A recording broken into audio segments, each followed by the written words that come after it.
Mga kaidol, ayan o, namit kami ng itlog.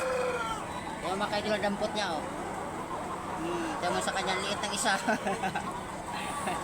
Ang liit yan. Liit yan. Hello, sa'yo mo mga kaidol. Hello, mga idol.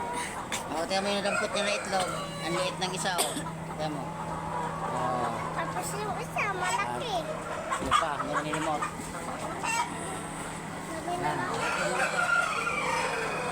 Dito na ipalagay kay Gerson ha. Dito. Tapos na doon. Nagod ko lang ito. Dito mo siya nilagay sa kabila son. Ikaw, dyan ka lang ha. Entry mo.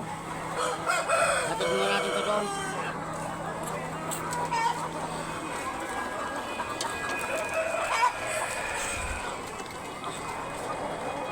Ang pati o sa sahig.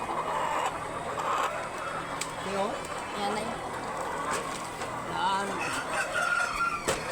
Yan mo mga kadol, may page, hindi pa nakalagay.